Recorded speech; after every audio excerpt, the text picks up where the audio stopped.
Welcome back, America. We're here with a tremendous guest, the former Prime Minister of Israel, Benjamin Netanyahu. The reason I thought it was important for the American people, and in fact the world, to hear from you, Mr. Prime Minister, is because this nuclear deal appears to be getting very, very close between the United States and Iran. There's a lot going on in the world right now, and I'm concerned there's not enough focus on this. So let's start this way. What would a nuclear Iran mean to the region, to the world, to the United States? I think it would be a catastrophic development, and I choose my words carefully. To have a terrorist rogue regime that is animated by a crazy ideology that chants death to America, death to Israel, that wants to subjugate the entire Muslim world, that views everyone else as dangerous infidels that should be either subordinated to them or killed. To have the Ayatollahs have nuclear weapons is the most dangerous development on the world scene that we could possibly imagine. But that's exactly where this deal is leading. It's not preventing Iran from getting nuclear weapons. It's going to pave their way to get nuclear weapons, and it's paving their way with gold, with hundreds of billions of dollars that they're going to get to boot. A nuclear arsenal and hundreds of billions of dollars to purvey their terror, to purvey their aggression. That's crazy. I would ask you this.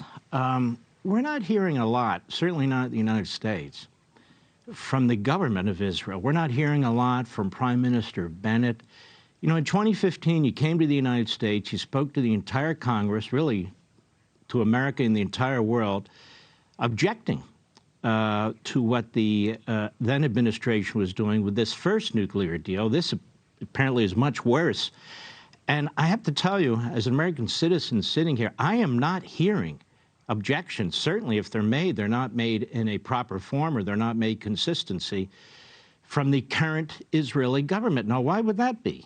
Mark, you're going to have to ask them that question, but I can tell you what my policy has been and is and will be. It's to speak out forcefully against this warped deal, this dangerous deal that puts in peril the survival of my country, the security of America, the security of the world. And I think it's the responsibility of leaders to speak the truth, especially on matters that determine our future and could jeopardize our future. So I spoke that like it wasn't easy coming to Congress. It's not easy challenging the U.S. president. America is our greatest ally. But when the policy is wrong, you have to speak up. And it doesn't matter who's sitting there in the White House. What's important is what is the policy? And this policy is wrong. This agreement was supposed to be, Mark, stronger and longer. It's actually weaker and shorter. And you know why it's weaker and shorter? Because, well, actually, President Obama said it right. He said in a moment of candor in 2015, he said, within 12 years and on, which means by 2027, at the time when the deal was signed, within 12 years, the Iranians will have advanced centrifuges, and therefore the breakout time to a nuclear bomb, he said, will be practically down to zero. Now, this deal doesn't push the date forward. It says exactly that. In 2027, which is 5 years from now, Iran will have a breakout capacity, the capacity to enrich enough uranium for an arsenal of nuclear bombs. And they can do that with a housekeeping seal of approval of this international agreement. That is not merely nonsensical.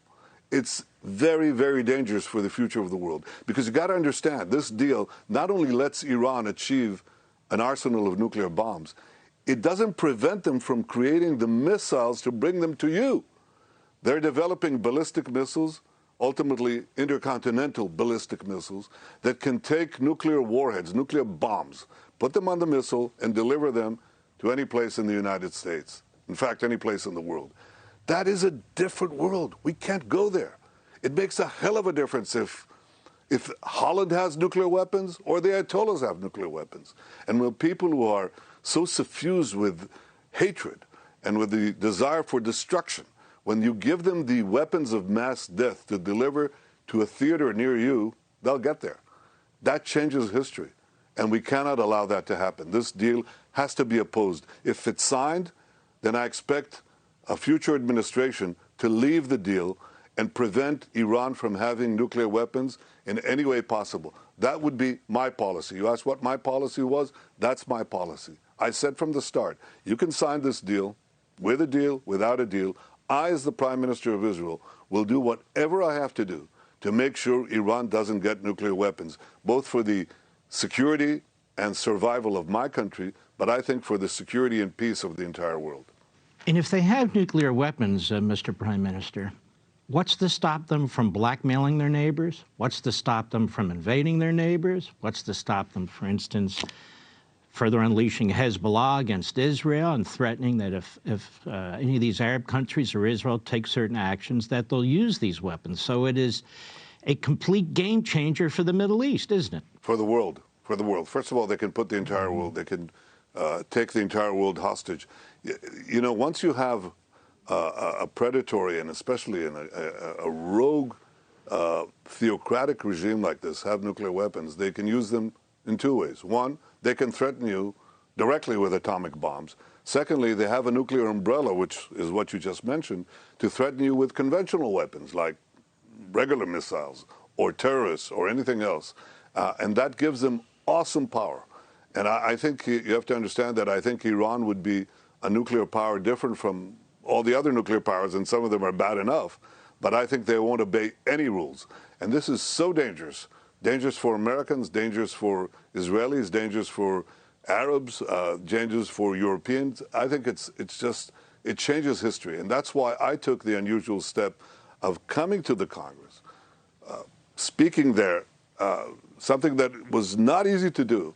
And I'm doing it now, too, and I'm going to continue doing this. And I think it's important to prevent Iran from having those means. And by the way, if you want to understand how bad this deal is, it not only gives Iran the freedom with an international legitimacy to enrich uranium on an unlimited quantity with much more sophisticated centrifuges in just a few years. It also gives them money, an enormous amount of money to boot. I mean, they're not, it's so absurd. They're lifting sanctions from these terrorists. The other day, just this week, Iran fired, the Revolutionary Guards of Iran fired a missile right in the vicinity of the U.S. consulate in Erbil in Iraq, okay? Those people who are firing these missiles, those people who have murdered Americans left and right, those people who are responsible for more terrorism around the world than anyone else, those people are going to be lifted off sanctions. That's what the Iranians are demanding.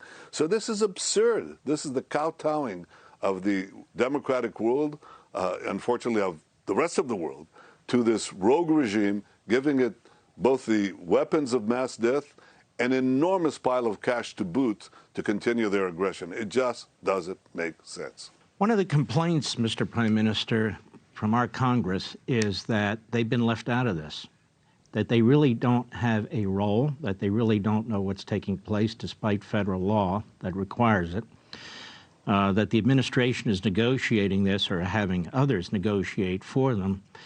To your knowledge, Hey, Sean Hannity here. Hey, click here to subscribe to Fox News YouTube page and catch our hottest interviews and most compelling analysis. You will not get it anywhere else.